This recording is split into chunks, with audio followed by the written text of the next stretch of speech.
Hey everybody, this is Lady J. I am here with Roya Hanna. I love saying her name. Roya Hanna. It just sounds so like, I don't know. But anyway, I'm here with Roya Hanna. She is running for state's attorney. And y'all, I'm not at the office today, so my lighting and all of that might not be good. I'm sorry, but I'm not the focus today. It's Roya. So I'm just here to have her on. So Roya, thank you for coming on with me Thank you so much for today. having me.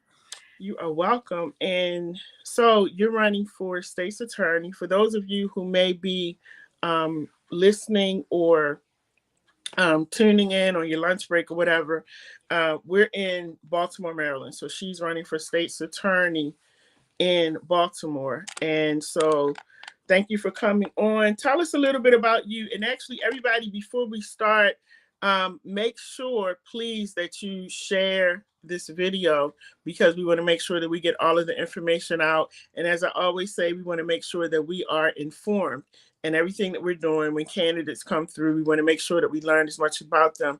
In a few minutes, I'm actually going to put the phone number up. So if you want to call in to talk to Roya, you can feel free to do that. Also, if you want to text her a message on the screen, you can do that. Comments, questions, you're free to take those, right, Roya? Absolutely. Excuse me, y'all, I had to sneeze. I'm sorry. My dog is in here. She needs a bath. I'm sorry. Roya, on my shows, it's just anything goes. But anyway, so tell us a little bit about you. Everybody do as I'm doing. Please share the video so we can let everybody know that we're on today. So tell us a little bit about you. Um, so I was a prosecutor for 12 years in the city. For 9 of those years, I primarily handled murders and shootings. And after being a prosecutor for a while, I've been a defense attorney for the past 7 years. Prior to becoming a prosecutor, I went around the country and I trained other jurisdictions on how to implement effective gun violence and community prosecution programs. So that is something that I think we need to bring to Baltimore and really get these gun violence numbers under control and really bring the community into the prosecutor's office and make them very involved and make the prosecutor's office responsive to the needs of the community. And so you know that right now, for those of you who may be following the news, especially in Baltimore, we know that there's a lot going on with our state's attorney, and we're not going to have a discussion about that, but just to help people to understand what's going on right now, there's a lot going on with our state's attorney here in Baltimore. So how are you feeling in the midst of running with all of that going on? I think Roya, are you? I think Yeah, you I were froze for frozen a for a second. minute. You were Yeah, were you able to hear what I was asking you? I heard you say we're not going to discuss the situation. I Right. didn't hear after that. Okay, so I was saying we're not, because this is about you, so we're not going to discuss what's going on with her in particular. But I was asking, how do you feel like with the current climate and all of that going on right now? How do you feel with running? I think the people in Baltimore are ready for a change. Mm-hmm. Even before the situation, people are really frustrated with the crime. And Yeah. that's why I'm running. It's not because of anything that's going on with her. It's really that we need a new approach to handling crime in this city. That Mm-hmm. we Mm-hmm. really need to take it seriously, to put victims' rights at the forefront of the criminal justice process, and to take care of business and to make Right. sure that our communities are safer.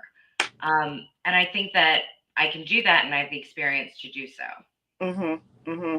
And the other question I had for you also is about the crime that's going on in the city right now. Because, like I said to you, shout out to you for wanting to run. I would never have the courage to run at this You're a point in brave time, woman. with the current climate, with all of this crime going on. So, coming in, and you're aware because you're an attorney, so you already know coming in what this job entails. And I guess my question to you is, what makes you want to take all of that on and not just be Roya, let me be the attorney and go home and you guys handle that.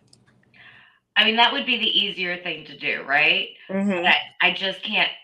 I can't stand watching my community go through this and thinking that Mm-hmm. I can make a change and not stepping up to do it. That's Mm. really what it comes down to. Yes, I could have a much simpler life if I just ran my practice, did my cases, went home and not have to worry about any of this. Yeah. But I just can't handle seeing so many people die, so many of my brothers and sisters lose their lives or be traumatized by crime. If Mm-hmm. I think that there's any way I can improve the situation, that's what I have to do. And what type of law do you practice now? Right now, I primarily do criminal. Criminal. Okay. Okay, you do criminal law. Yeah. Um, oh, somebody was saying, is this live in real time? Yes, it is. We're live. We're live in living color. It is live. I know people see me like here, there, everywhere. So yes, we are live right now. I think it should say live on the screen somewhere. For those of you who are watching, it is live. And so you're when you we were talking about the crime. And so what is your crime plan? Like what plans do you have in place? Because again, in talking to people in the community, people are feeling like we hear the same thing over and over and over again about what everybody's going to do when it comes to crime. And then they get into office and it seems like the crime just gets higher and higher. So, what is it that you think that you're going to be able to do for Baltimore when it comes to crime? Well, I think the first thing that we have to do is take care of business, right? Mm-hmm. The prosecutor's office has lost 50 prosecutors, and Mm-hmm. it's not a budget issue. It because the budget has increased, $13 million under this administration. Mm-hmm. It's just that they are not filling the positions. And so a lot of cases are being lost because people are overwhelmed there and they can't handle things the way that they should be handled. Mm-hmm. And so I think that's the first thing you have to do. You have to grow the size of the prosecutor's office so that every case is treated with the respect that the victims and the defendants deserve. The second thing I think we need to do is strengthen those cases. Mm-hmm. And right now they have an intake unit that just reviews the cases to make sure that the elements are there, but they Mm-hmm. really don't look at making those cases really strong. And I Mm-hmm. think if you have stronger cases, you ensure the certainty of conviction for violent offenders. And that's what you have to do.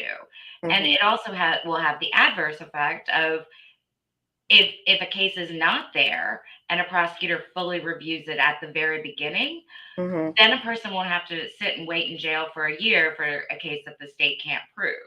Right. So it's really important to do that initial screening process and to have it done well. So I think those are two things that the state's attorney's office can do right off the bat to improve the crime situation. And it's not going to be overnight.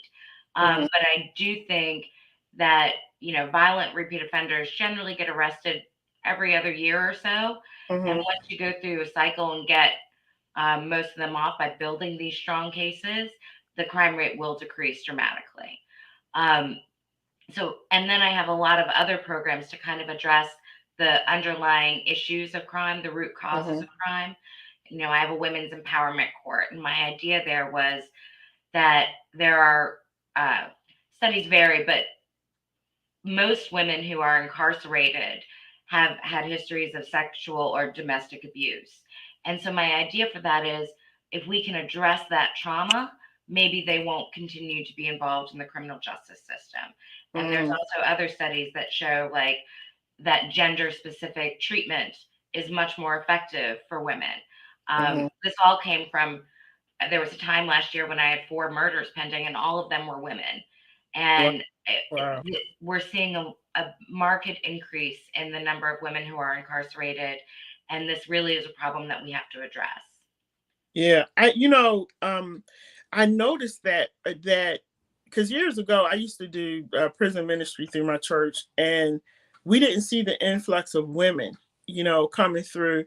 There's a lot of men, and then they started getting younger and younger, but there are so many women and young girls that are getting incarcerated right now, and I'm just amazed. And I don't know, what their crimes are or what they're doing, but I'm just amazed at the fact that there are so many of us that are Mhm. going to prison now.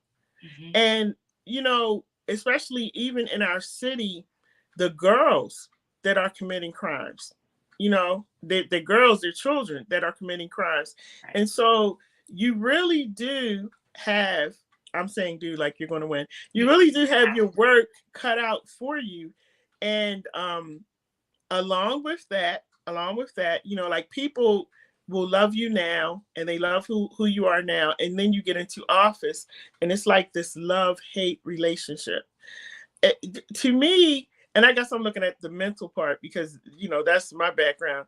Mhm. How do you, and maybe, or maybe you deal with it now being an attorney, but how do you deal with that part? Like, how do you compartmentalize that stuff? Because they're going to be coming at you. I'm sure. And, the state's attorney's office, I think, is probably a thankless position anyway, Mm-hmm. because, you're never going to be able to reduce crime enough. Even if I'm able to get those numbers down, it still won't be enough because no murder is acceptable, right? And no Mm-hmm. crime is acceptable. But I think, when I was a prosecutor, you just recognize that you have a role to play and your Mm-hmm. role is very important, but that isn't necessarily a reflection of who you are as a person. I obviously handled murders, and I never lost, and so I sent several people to jail, right, for a Mm-hmm. long period of time.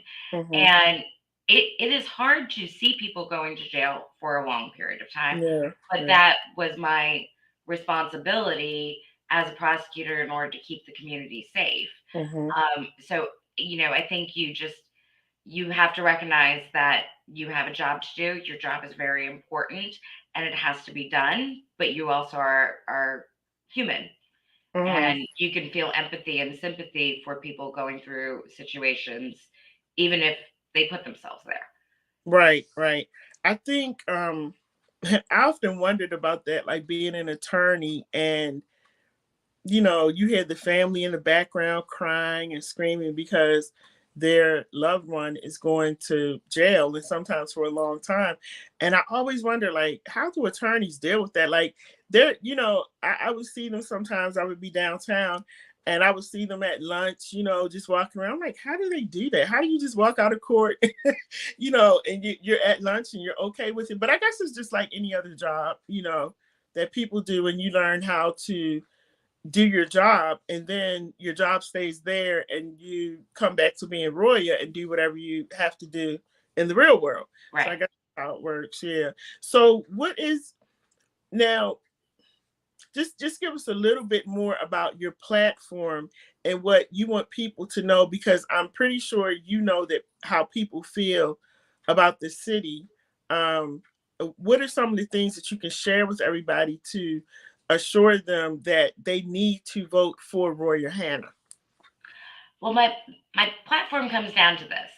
I want to help the people who are involved in the criminal justice system because they need help, and I want to remove the people from the community who are terrorizing our community. Mm-hmm. So, you know, a lot of times we see people with mental health disorders or substance abuse disorders or even poverty that leads to crime. Those Right. people need help. They're always going to be in and out of that system until they get the treatment that they need, right? Right. And Mm-hmm. so you have to address that first and foremost, but you also have to recognize that we cannot continue to allow people to traumatize other members of our community, to Mm-hmm. endanger Mm-hmm. people's lives, to rob them, to create all of these issues, Right. and Right. to not have that go addressed. Mm-hmm. So, you know, we have to take care of both situations. Right. Um, I do have a lot of other pieces in my platform that are also designed more on the end, Mm-hmm. reentry fairs, so that when people come home from prison or get put on probation, they get access to services immediately, all at one place: job training, housing assistance, all of those things in one room, so that we can help them and make sure that they don't come back. Mm-hmm. I have um, like I was talking about earlier, the Women's Empowerment Court. I have a community business task force that I want to see implemented to help our small businesses. The current administration has had programs to address crime at the casinos and the stadiums, but nothing to help our small businesses. Mm-hmm. And I think that's a really important part in revitalizing our community and addressing the economic issues that sometimes underpin crime. For Mm-hmm. low level offenses, I want to implement diversion programs so that people get community service to handle those, because that will allow them to be held accountable, but also to repay their debt to society. You know, Mm-hmm. there was this study out of Philadelphia that said that for every dollar spent rebuilding a vacant lot, you save $26 in gun crime costs. And Mm-hmm. that to me was an amazing study, but it had to do with when people see their community rebuilding and becoming revitalized, they feel like that crime, they feel they can report crime. They feel that everything is getting better and that they are less likely to tolerate crime in the neighborhood. So those are just some things that we need to address, and not just go with the traditional I'm going to lock people up or whatever. That doesn't work. We have to look at the underlying issues and say, how can the state's attorney's office uh, provide programs and address those underlying issues? Mm-hmm. So I'm going to get to the comments, guys, in just a minute. Please do not go anywhere, because once again, we have some people in here who like Roya, and it seems like one person, I don't know if he knows you. I don't know, but I'll read to you what he said in just a minute. But the other big thing we have in our city is homelessness, and that's something that's near and dear to my heart. And I feel like at this point in time, um, the homeless people are overlooked, and that with all of the dilapidated houses that we have in our city, and we have to continue, even where my office is at, where my office is at, I just noticed this week the homeless people have started putting tents on the parking lot back there, Right. like right on that brick walkway. And I'm just like, when is this going to end? And when are we going to stop acting like homelessness does not exist? And for the first time, there are a lot of people who are homeless, not because they want to be, but because they've lost their jobs. They're not able to get their unemployment on time. And so people are really suffering. And how will you address homelessness with these people? Well, I don't know that the state's attorney's office can necessarily address homelessness, just because our ultimate thing is um, incarceration, and I wouldn't want to penalize them for poverty. Mm-hmm. But I think that there is a lot of things that we can do as far as outreach and providing services. There are a lot of good services that are directed towards the homeless population, but I think it is more of coordinating those things. Mm-hmm. When I worked for the National Center for Community Prosecution, we would say that the role of the state's attorney was to use the authority of the prosecutor's office to solve the community's problems. So if Mm-hmm. that is a problem, then I do think that the state's attorney could help coordinate community groups, help the mayor's office address the issue, and not just be that heavy hand, but actually look to figure out if there are better solutions. If some of the vacants are inhabitable, maybe we could figure out something along those lines, and Mm-hmm. get them electricity and all those sort of things. Because we do still have a lot of vacants that are habitable, they're just not pretty. Mm-hmm. So we could possibly look at something like that. Because the story is, with those not officers, firefighters that were killed, the homeless people were in there trying to keep warm. I've And heard that. so it's like that's a huge problem in our city right now. And some of them are getting in trouble, and some of them are being arrested. for doing certain things, certain crimes like stealing food and stuff like that. Um, they are dealing with those situations, and so I know at some point in time they may come across you because of the crimes that they're committing. Like I said, not because they want to, but because of the situation that they're in. So I'm going to stop for a minute, Roya, and I'm going to go through the questions because I like to let our um, callers, and again, you guys, if you want to call in, the numbers on the screen is 443-297-4753. You'll be able to call in and talk to Roya. We're on the radio. We're on Facebook, we're on YouTube, and we're on Twitter right now, live. So let's go through the questions. We have.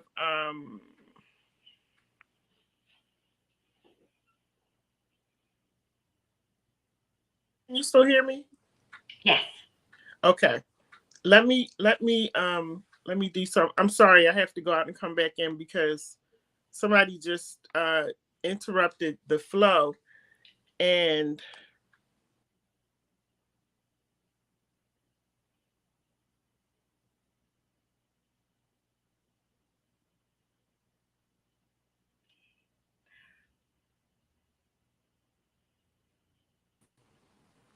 can you hear me, Roya? Yes. Okay, sorry, you guys. I apologize. I'm not at the office today. I'm home, so I have this makeshift stuff going on here in my son's room. Uh, so somebody was calling. Please do not call me. I'm doing a live right now. So let's go through the questions. So there was a comment. Where did I stop at? Well, this is from something that happened last night, but somebody's basically telling you do not deal with Joe Werner. Okay. So Trust me to believe I had no idea, but yes. so thank you, James. And then we have Will Hanna. He's giving the Roya. Kemp Earl Mitchell says you have his vote.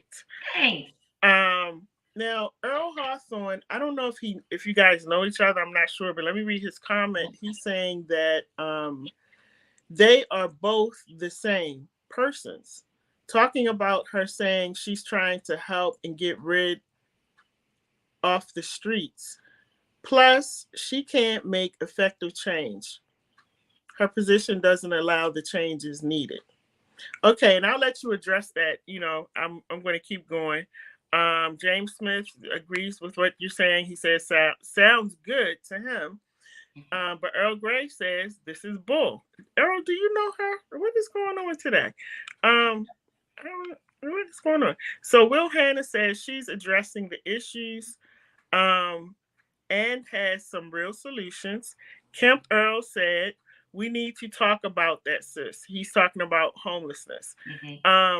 Evie Harris, Baltimore needs a strong, effective prosecutor to put criminals in jail and uphold the rights of citizens.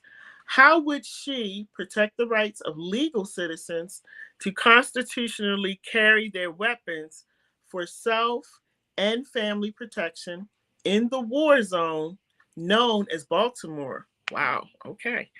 Uh, and James Smith says, Roya, what can you do town town detention center with all the stuff, or about the downtown detention center with all the stuff, with all the staff, I'm sorry, with all the staff quitting and they're not eating only 2 pieces of bread and cheese and a rotten apple. That was from James. Evie Harris says most homeless people are in this situation because of drugs and mental health deficiencies. They need to be mandated into treatment facilities. Allowing them to sleep on the streets is not humane, nor is it an effective use of taxpayers' dollars. And taxpayers have to put up with the blight on our streets. This is unacceptable. That's from Evie Harris. And Earl is just having, what is going on with Earl Hawthorne? Earl, wait a minute. Your office is just simply can't in the American scheme of things. When her office is willing to deal with suspects prior to booking them up, according to MPD's write-ups at the station, and transfers to city jails all over. This is a police union issue, and as long as the agreements between her office position and police union start to disagree more, than maybe her office position in America will seek better community relations at the detention levels in lockup times. And it's not just here. Okay, I don't know. Earl is a fan, Roya. I'm not sure what you did to Earl, but I I'll don't let you know discuss either. all of this stuff. All right. What do we want to start with? Let's start with let's start with Earl. I'm not sure why he's so upset with you, but let's start with Earl. And Earl's problem is that I guess in so many words he doesn't feel like you're the right person for the position, and he just feels like you're talking. Um Oh, he just made a new comment. Any state's attorney's job is based on walking up and bookings. I have a very different view of the state's attorney's office role. I really do. And I understand that, prosecutors like police, some people, love them, some people hate them. And a lot of mhm, times it's more the downside than mhm, the good side. But I really do think that these serve an important function and that the office can be better and the office can do more in order to address the underlying issues.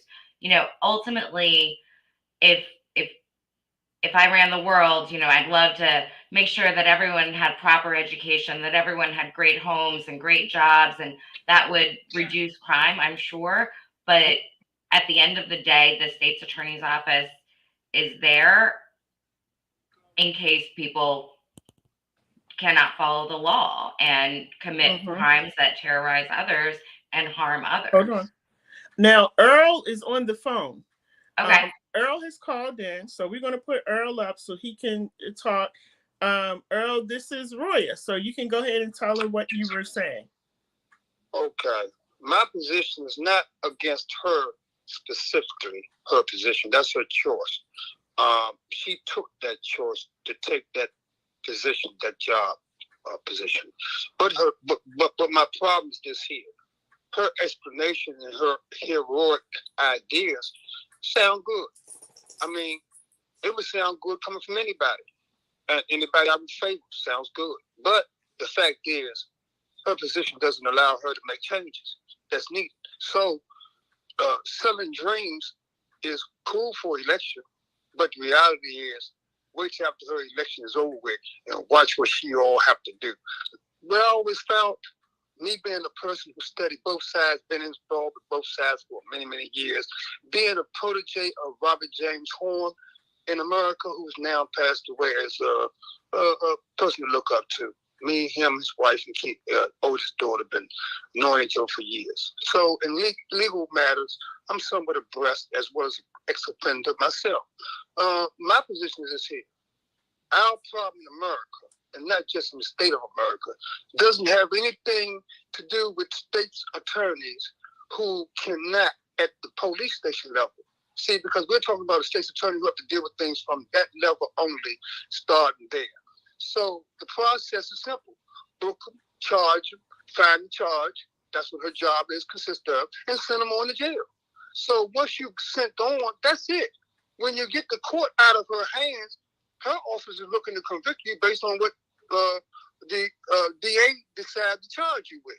So once you're charged, I mean, quite naturally, whatever her office is, she's never going against the charges that was presented by her office in the first place. It would be crazy. So, selling dreams, these things sound good, but we talking about community and people, real people having problems and suffering. And guess what? I'm black, so I have the most problems. So until you're ready to deal with those who are having the most problems, as well as those causing problems, a lot of times, a lot of problems, yes, I agree, and need to be dealt with. But how can her position at her level deal with them unless she's willing to start dealing with police doing write-ups, being able to recreate write-ups the way they want to, and then get backed up by her office to send you on to the court system, where you're going to surely be charged and most likely convicted if you have anything to do with what went on in your case. And if you're the key suspect, you might as well just count it over with. So when she's saying she's willing to help those involved in the criminal justice system, as well as help those that need to be put away, you're talking about the same person. You're talking about one and the same person. The same people that need to be helped are the same people committing the crime. So how can you help both the same person when you just send them on to the jail and then they're processed in, given life, given 2 years, given 6 months, given 60 years? I don't care. Her office don't deal with that. Her office do deal with police, and her office can deal with police union. Okay. And our problem lies in police culture, not in what police is doing. It starts at the top. These police officers, even the black ones, are duped and trained, threatened to follow along with the pattern that was established many, many years ago. This is a cultural thing with police. Police are not policing the communities that need to be polices. They're not sitting in areas where the crimes are really being committed. They're going on the drug corner saying they're sitting. But how are you protecting the community when the community is quiet?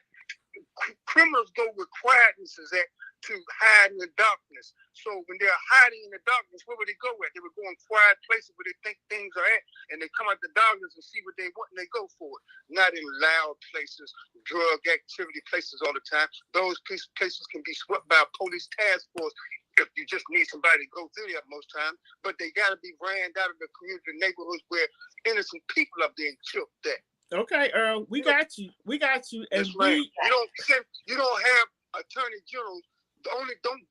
Attorney generals, state's attorneys don't deal with that level. They only deal with it at the police station. Now, talking about her position, my position is here. If you can advocate for change there, then that's a start at the police station. Because once a guy is booked and charged, your office only sends them on. Let me address your office a couple of those issues. Them on and everywhere else, to jail, to wherever they're at, the gas chamber, wherever they're at. Your office is responsible for sending them. Well, we don't. Okay, so let her address. You said a lot, and we got other callers. But thank you for calling in. Okay, Roya. Okay, so as for police misconduct issues, I know that this is a huge concern in Baltimore City. I am the only candidate who has personally tried and convicted a retired police officer for shooting an unarmed kid. I was prosecuting a police officer for a double homicide. Right is right and wrong is wrong. I don't care, what somebody's background is. If they're doing something wrong, if they're violating people's rights, then that is something that I will address.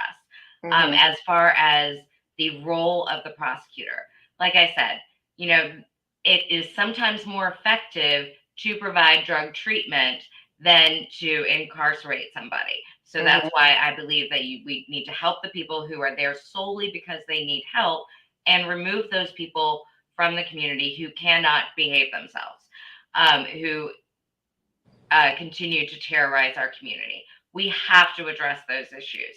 And, as far as what happens later in the criminal justice system, as far as what happens in the prison system, yes, we can certainly look at addressing issues in the prison system. That's not really the prosecutor's role. I think that is something that needs to be examined. But right now we're in a crisis in this city where people are not being arrested and convicted, and we are seeing outcomes of that. So we really need to address this violent crime problem. So right now, Earl is still on the phone, but we have another caller, is Will Hanna. So Earl, give Will a chance to speak and give his comment. Good afternoon. Good afternoon. Good afternoon. I'm Charlie, and how you doing, Roya? I just want to say, just a quick comment, not necessarily a question, that a lot of times that when we hear candidates in forums like this, and we hear candidates on these type of shows and interviews, that we really don't get to hear them address a lot of the issues. So I wanted to come in and commend you for at least addressing the issues and not looking outside of the scope of what you can and can't do, and basically just addressing what the office can do. So I appreciate that. I do have one question though. So my question is, there's this huge fracture with and a lot of times we don't see a lot of things get done at the state's attorney's office because for whatever happened with the consent decree, the police and all that. But there's this huge fracture with the relationship between the state's attorney and the police department. And so a lot of times we don't see a lot of cases get done in certain ways. Can you just give us your opinion on how you would kind of either amend that relationship so that people can begin to feel safe again? I do think that that is something that needs to be addressed. You know, when Miss Mosby announced that she was no longer prosecuting drug possession cases, a few days later, the police commissioner was asked what constitutes possession, and he had no idea because there clearly was a lack of communication between those two offices, and it affects a lot of different things. You know, I have an attempted murder pending now as a defense attorney, and that lack of communication at the top also trickles down. So we were halfway through trial and found out that the police hadn't given the state's attorney's office critical exculpatory information, and because there was no communication between those offices. That is something that has to be addressed, and it also you have to encourage the communication between the community and the police department as well. Because, you know, the police don't know everything. And I'm sure that's not surprising to anybody here. And identifying who the violent offenders are, the people who are really terrorizing our communities, is something that's going to have to come from the community. It's not something that the police naturally know. And so I think we need to address all of those issues, and communication is the key. You know, I came up in the state's attorney's office. I was there for 12 years, and most of the detectives that I was working with at that time are now command staff. So I think things like that will naturally be mended because I have had a 20-year relationship with the police department. Okay.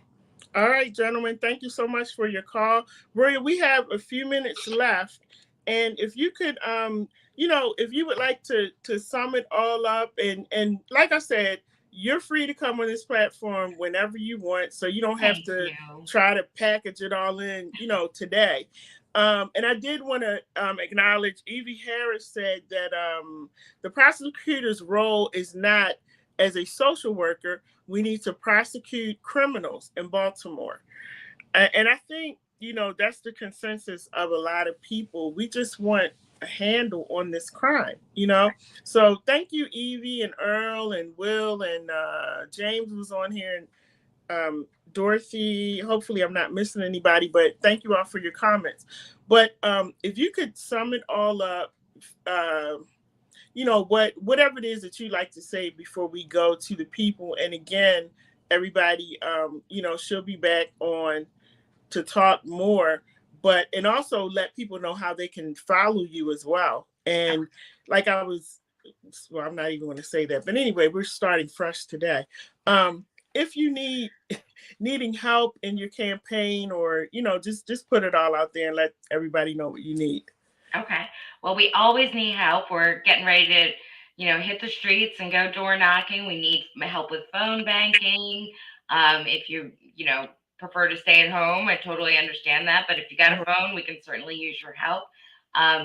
My website is electroyahanna.com, and I'm also on Facebook and Twitter and Instagram under Elect Roya Hanna. Okay. And, what I really need people to do is to repost the website to their Facebook or their Instagram, because this is a grassroots campaign and it's all about word of mouth. Oh, I heard this girl, she sounded like she knew what she was talking about. She had some good ideas. That helps more than anything, because, it's Baltimore. We all know each other, and there's 6 degrees of separation. That is so true. It's a small town. So I think that helps more than anything else. But, as I also just wanted to briefly address Evie's comment that a prosecutor's role is not a social worker. we absolutely do need to prosecute criminals. You know, community prosecution, the guy who founded it, or one of the first programs, was a guy named Mike Shrunk out of Portland, Oregon. And he would always say, first, you have to take care of business. You have to have good prosecutors handling your murders and your rapes and your robberies and shootings and all of those sorts of things.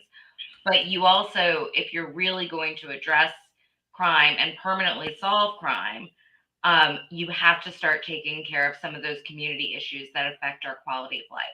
And we want people to live in this city. We want people for this city to thrive. And we need to start using common sense approaches to address some of the other issues in this city. But first and foremost, we have to get the violent criminals off the street, and that's the plan. Okay. And again, can you give them the information for primary election and all of that? I'm actually going to be doing a show soon about, you know, how to register to vote, because unfortunately there are a lot of people in our city who have not voted. And I'm going to do a show about positions in the city, because the last time I was standing at the poll, you know, I was interviewing people as they were coming in and out to vote when the mayor was running. And I was interviewing people and I was saying, you know, thanking them for voting and everything. And then there were some people who were like, I'm not going to vote. And I was saying, well, why not? Well, I can't vote for the mayor because he's not in my district. And I said, what? You know, I can't vote for the city council person because he's not in my district. And I'm, what? So it just dawned on me that I really have to continue doing these shows to help people to understand the voting process, understand what district you're in, who your delegates are, talking about the state's attorney's position, you know, the police commissioner. Like, I'm just going to do a show where we just talk about that. And some people think it's a huge process to just register to vote, and it's very simple. So, you know, maybe sometimes when you come back on again, we can actually talk about your department that you're running for, and really talk about it in detail so people can understand what it's all about, and that it doesn't matter what district you're in, everybody. You're free to vote for her.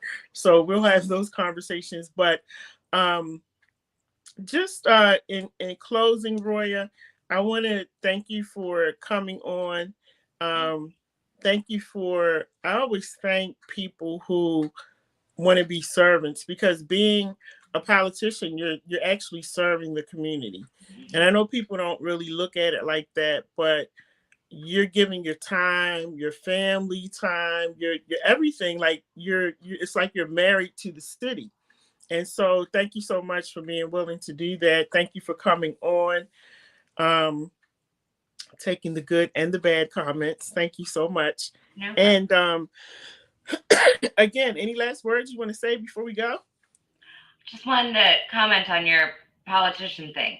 You know, I started down this process because I sincerely believe we need a worker bee. That's how I would describe myself. I was never a politician. I never, you know, saw myself doing this. I was just going to get the job done. And that's what I want to do as state attorney.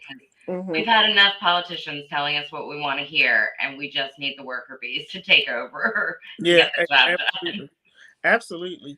And hopefully, as we move forward, hopefully we'll get a lot more worker bees who will actually be doing some work, you know, because that's what we need. And I do, Earl, you know, I don't want you to think I was being funny or anything. I just didn't understand where you're going with your comment. But I do get what you're saying, that we need people who don't talk as much. Stop doing the talking and start doing the work. So I get it. I understand it. I totally agree with you.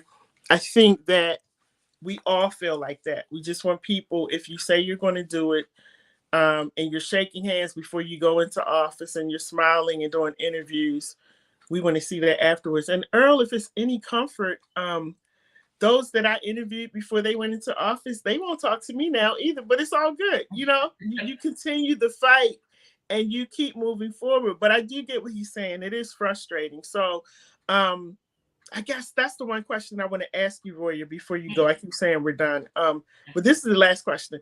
So with all of the corruption and everything that's going on in our city right now, what makes you different, or what's going to make you different from those who are getting caught up? What is going to make you different from them once you get into office? I just am. I mean, I understand that's a real easy thing to say, but I really do want to do this job just to get the work done. I've never really been concerned about promoting myself or doing all of those things. But I really do think that we need a real prosecutor in that position who understands how the office functions and how it could function, and has real ideas to implement, not just words of, oh, we're going to make things better, trust me. Yeah.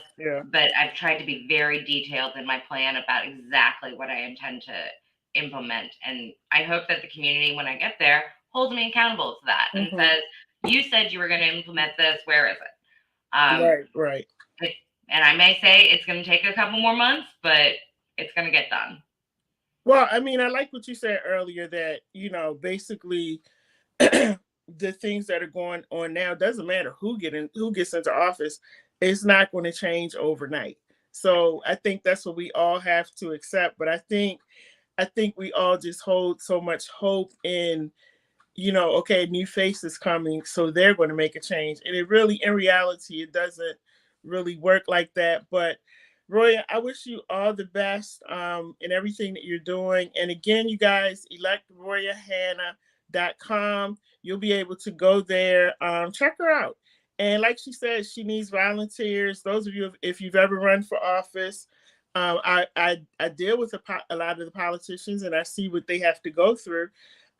They do need help, and they do need money. Roya, you didn't mention that you needed I do need money. Donate. Always. There's a link to donate on the website. I would very much appreciate that. Yeah, we definitely got to put that out there. This is not free. Right. That's why when they would ask me to run for something, I said, oh, no. No. So anyway, thank you so much. I hope you have a great day. We will see you again on What Up Baltimore Online Radio. Thank you so much for coming on. I wish you well. I hope you have a wonderful day. Everybody be safe out there. Make sure you go to her website, electroyahanna.com. Make sure you support her. Drop some funds in there. If you're looking for a change, she just gave you some information on how she is going to be the person to come in and make those changes. So, Roya, thank you so much. Have a great day. I'll talk to you soon, everybody. My name is Lady J, and make sure you stay tuned. We got shows coming up tonight. See you. Bye-bye. Bye-bye.